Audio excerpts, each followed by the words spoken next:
आज हमारे साथ में हैं डॉक्टर रजनीश सक्सेना। आप हैं senior diabetologist and foot care specialist. मैं रमन अग्रवाल आज आपसे इनके सब्जेक्ट स्पेशलिस्ट डायबिटिक मरीजों पर जो समस्याएं देखने को मिलती हैं उनमें से विशेषकर पैरों में जो समस्याएं आती हैं वो क्या उसके लक्षण होते हैं, किस अवस्था को अपन डायबिटिक फुट कहते हैं, उसके लिए अपने को क्या बचाव के साधन अपनाने चाहिए और क्या उपचार उसका किया जाना चाहिए।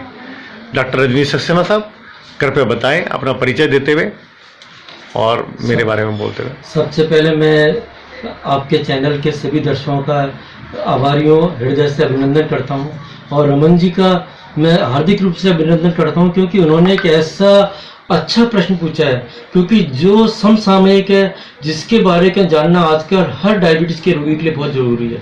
क्योंकि हम देखते हैं भारत के अंदर आज डायबिटीज़ के रोगी दिन पर दिन बढ़ते जा रहे हैं। आज की तारीख में लगभग 8 करोड़ डायबिटीज़ के रोगी हैं। इसका मतलब हुआ करीब 16 करोड़ पैर आज रिस्क के ऊपर है।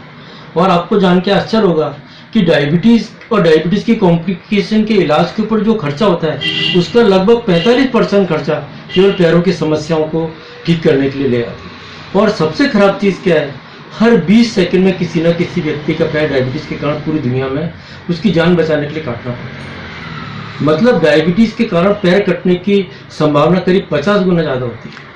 और सबसे खराब चीज़ है क्योंकि आपने जो क्वेश्चन पूछे एक साथ 5-6 क्वेश्चन पूछ लिए, अब सबका एक एक करके पूछे तो मैं एक एक का बताता। पर डायबिटिक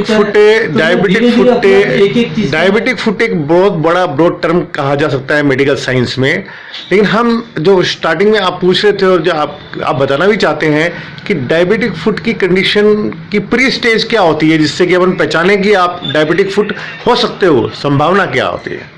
देखो, सबसे इम्पोर्टेंट चीज़ है, मैंने आपको जो शुरुआत करी कि डायबिटीज़ के रोगी कितने हैं। दूसरी मैं आपको एक चीज़ बताऊंगा कि डायबिटीज़ की जो पैरों की प्रॉब्लम होती हैं उसके लिए ट्रायड होता है। 3 चीज़ें मुख्य तरह जिम्मेवार होती हैं। पहली होती है प्रेजेंस ऑफ न्यूरोपैथी, मतलब नसों की समस्या पैरों की। दूसरी होती है वैस्कुलोपैथी, मतलब खून के दौरान की समस्या। और तीसरी होती है alteration in the biomechanics of the foot. इन तीनों के अंदर अगर गड़बड़ी होती है तो उसके कारण डायबिटिक फुट की प्रॉब्लम होती है। तो इन तीनों के बारे में भी थोड़ा सा ब्रीफ कर देंगे कि न्यूरो में क्या और वेस्कुलर में क्या। और बहुत अच्छा आपने क्वेश्चन पूछा क्योंकि न्यूरोपैथी एक मेडिकल टर्म है, एक सामान्य जनता के लिए जरूरी है कि क्या होता है। जी जी। तो आपको बताना चाहूंगा, जिस दिन डायबिटीज डेवलप होती है उसके काफी समय पहले से प्री डायबिटिक कंडीशन होती है और न्यूरोपैथी की समस्या प्री डायबिटिक कंडीशन से ही पेशेंट के पैरों में आने लगती है। पेशेंट के पैरों में टिंगलिंग, नमनेस, मतलब चीटियां चलना, सुइयां चुभना, उसको कई बार पैरों के अंदर ऐसा लगता है कि जलन हो रही है, पैरों में बर्निंग सेंसेशन होती है। उसको एलोडीनिया कंडीशन मेडिकल में बोलते हैं। एलोडीनिया का मतलब होता है कि किसी भी कपड़े के अगर टच हो, अगर पेशेंट के कपड़े के अंदर टच होते हैं, कपड़ों के या चादर से उसका कपड़ा टच होता है तो टच होते ही उसके पैरों के अंदर अजीब सा लगता है, तो रात को पेशेंट चादर भी नहीं ओढ़ पाता है। तो ये सबसे खराब चीज़ है न्यूरोपैथी। उसके बाद में वैस्कुलोपैथी। वैस्कुलोपैथी हम देखते हैं 2-3 कारणों से सबसे ज़्यादा कॉमन होती है। एक तो डायबिटीज़ के अंदर कार्डियोवैस्कुलर सिस्टम का इन्वॉल्वमेंट बहुत अच्छा होता है, बहुत ज़्यादा होता है। एथेरोस्क्लेरोटिक कार्डियोवैस्कुलर डिजीज बहुत कॉमन होती है। और दूसरा हम देखते हैं हमारे भारत के अंदर धूम्रपान और तंबाकू का उपयोग दिन पर दिन बढ़ता जा रहा है। ये चीज़ भी, या गुटखे का सेवन, ये सब चीज़ें पैरों की नसों के डैमेज करने के लिए जिम्मेदार होती हैं। वेस्कुलोपैथी के बारे में, इसको वैस्कुलोपैथी होती है, पैरों का वैस्कुलोपैथी, जिससे पैरों की ब्लड सर्कुलेशन रुकने लगता है, पैरों में खून का दौरान कम हो जाता है। अब तीसरी चीज जो मैंने बताई थी, alteration in the biomechanics of foot. अपन चलते हैं तो अपना पैर इस तरह अपन पड़ता है और जैसे पैर ऊपर उठता है, हील ऊपर उठ जाती है, पंजा रहता है, उसके बाद में दूसरा पैर आता है, फिर टच होता है इस तरह, ये पैर चलने की सिस्टम होता है।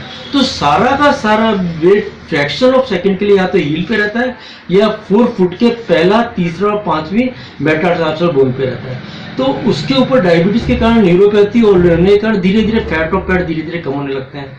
उसके कारण धीरे धीरे यहाँ पे अपने से और न्यूरोपैथी के कारण सेंसेशन कम होती है, तो पेशेंट के पैरों में चोट लगने की संभावना, अननोटिस ट्रामा की, बहुत कॉमन होती है। फुंसी फोड़े भी हो जाते होंगे, वो सब चीज आती है। देखो, डायबिटीज के कारण फुंसी फोड़े पैरों में, चीज है, पैरों में पहली चीज घाव घाव वगैरह बाद में होती है, पहले न्यूरोपैथी होती है। अच्छा। उस न्यूरोपैथी से पेशेंट चलता है, नंगे पैर चला गया, तो पैरों में सेंसेशन है नहीं, धूप के न चला गया, फर्श गर्म है, उसको मालूम ही नहीं पड़ता, कोई सेंसेशन तो है नहीं, तो अननोटिस ट्रॉमा होता है, धूप में पैर जल जाता है, पेशेंट घर पे आता है तो मालूम पड़ता है पैर जल चुके हैं।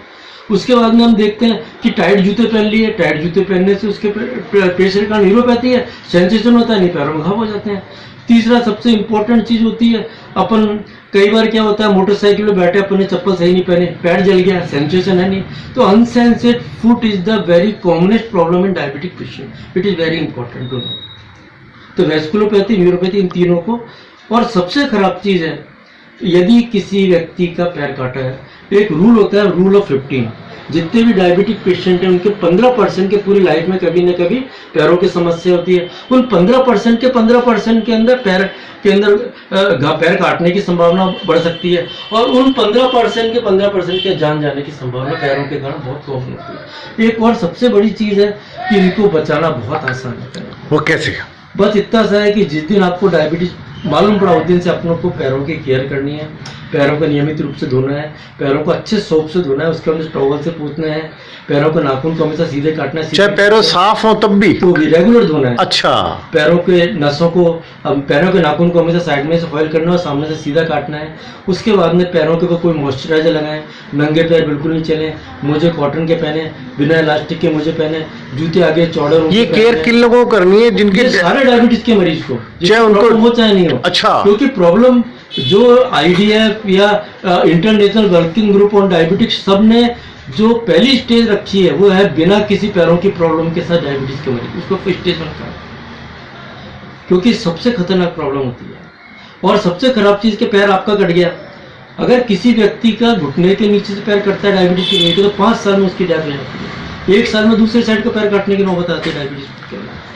और 15% पेशेंट में अगर आगे पंजे के ऊपर से उंगली काटी। अमूमन एक्चुअली आप डॉक्टर साहब मेडिकल साइंस से हैं, आपने ऐसी कंडीशंस देखी है, लेकिन जहां बहुतायत में आम आदमियों के बीच में बात करते हैं तो 90% या 95% लोगों को तो ऐसी कंडीशन देखने में ही नहीं आती, डायबिटिक फुट के घाव बढ़ते नहीं है, कटने। हाँ, हर 15% डायबिटीज के रोगी को पूरे जीवन में डायबिटीज के पैरों की समस्या होती है। 15% का मतलब क्या, 8 करोड़ के 15% कितने होते हैं?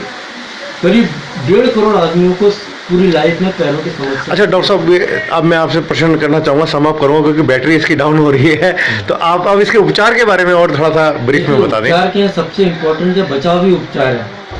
एक, पैरों को ऑफलोड करना चाहिए। अगर आपके पैरों में घाव हो जाए तो आपको इस तरह के सैंडल पहनने चाहिए जिससे घाव के चारों ओर से प्रेशर हट जाए और घाव गिर हो जाए, अदरवाइज घाव कभी नहीं बढ़ पाएगा, सबसे खराब चीज़। दूसरा, नंगे पैर नहीं चलें, मोजे कॉटन के पहने, बिना इलास्टिक के मोजे पहने, जूते आगे चौड़े ऊंचे पहने।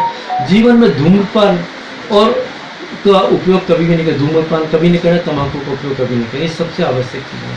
और जूते हमेशा डायबिटीज़ के मरीज को शाम के समय खरीदना चाहिए, सुबह नहीं खरीदना चाहिए, दोपहर में नहीं खरीदना चाहिए, क्योंकि डायबिटीज़ के मरीज के पैरों का साइज शाम के समय थोड़ा सूजन के कारण बढ़ जाता है।